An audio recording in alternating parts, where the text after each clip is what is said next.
बिस्मिल्लाहिर्रहमानिर्रहीम। 1 कप चीनी आपने एक पैन में शामिल कर देनी है। उसी के साथ आपने 1 कप पानी सेम कप के साथ मैयर करके डाल देना है।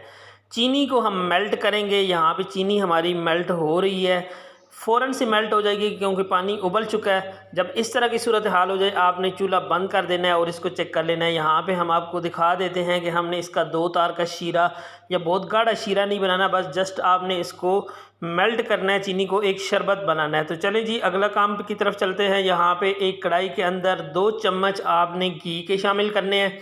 टेबल स्पून के हिसाब से 3 डाल लीजिएगा। उसमें आपने 1.5 कप सूजी शामिल कर देनी है। जिस कप से चीनी मैयर की है या पानी मैयर किया है उसी कप से आपने इसकी मैयरमेंट करनी है। सूजी को भूनते हुए आपने आंच का बहुत ख़ास ख्याल रखना है। बहुत हाई आंच पे आपने इसको फ्राई नहीं करना, वरना फ़ौरन से सूजी कलर चेंज कर लेगी, जल जाएगी, आपको पता भी नहीं चलेगा। यहाँ पे हमने इसको इतना भून लिया है कि इसकी बड़ी प्यारी सी खुशबू उठना शुरू हो गई है। कलर भी आप देख सकते हैं पहले से चेंज हो चुका है। 2 अदद इलायची मुंह खोल के आपने इसके अंदर शामिल कर देना है। 2 चम्मच आपने इसके अंदर बूरा शामिल कर देना है जी नारियल का। किशमिश आपने अपने हिसाब से देख लेनी है जितनी आपको पसंद है। अगर आप स्किप करना चाहें तो स्किप भी कर सकते हैं। 1 मिनट के लिए हमने इन चीज़ों को सूजी के साथ फ्राई कर लेना है। उसके बाद आपने आंच बंद कर देनी है चूल्हे की। थोड़ा सा टेम्परेचर कम होगा तो उसमें आपने शरबत डाल देना है जो बना के रखा हुआ है। उसी के साथ ही हम यहाँ पे 2 चम्मच भर के ये वाले डाल देंगे जी घी के। आपके पास ऑयल है, आप ऑयल में भी इसको बना सकते हैं, कोई मसला नहीं है, लेकिन घी में ज़्यादा टेस्टी होता है इसलिए घी शामिल करेंगे। इस वक्त आंच बंद है इसलिए डरने की ज़रूरत बिल्कुल भी नहीं है। इसी के साथ फूड कलर है हमारे पास 3 से 4 ड्रॉप हम इसके अंदर कलर डाल देंगे।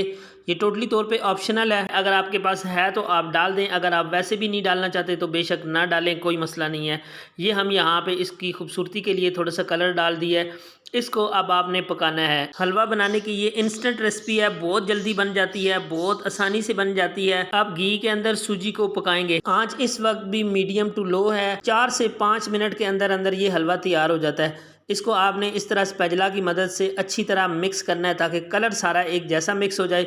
यहाँ पे आप देख सकते हैं कलर माशाल्लाह से कितना प्यारा निकल के आ गया है और हलवा भी हमारा जो है वो साइडों से बता रहा है आहिस्ता आहिस्ता घी सेपरेट होना शुरू हो चुका है और हलवे ने बर्तन को भी छोड़ना शुरू कर दिया। तो इसका मतलब है हमारा हलवा बनकर रेडी हो चुका है। चलें जी अब इसको डिश आउट कर लेते हैं। अच्छा जी, डिश आउट आप अपनी मर्जी के हिसाब से कर सकते हैं। अगर आप इसको इसी तरह इस्तेमाल करना चाहते हैं ऊपर से थोड़े से ड्राई फ्रूट डालें और आप इसको सर्व कर सकते हैं। हम यहाँ पे इसकी टुकड़ी बनाएंगे, तो आप अगर टुकड़ी बनाना चाहते हैं तो किसी भी बर्तन में प्लेट में आपने इसको सेट करना है और उसके बाद आपने इसके ऊपर अच्छी तरह ड्राई फ्रूट्स जो भी आपके पास अवेलेबल हैं, यहाँ पे बादाम काजू और पिस्ता हैं, हम इसके ऊपर डाल के इस तरह स्पैचुला की मदद से आपने थोड़ा सा इसको प्रेस कर देना है ताकि ये इसके अंदर पक्के हो जाएं। आज की ये वीडियो अगर आपको पसंद आई है तो प्लीज़ वीडियो को लाइक कर दीजिएगा और अपने फ्रेंड और फैमिली के साथ शेयर कर दीजिएगा। मुझे दीजिए इजाज़त, अल्लाह ने के बाद।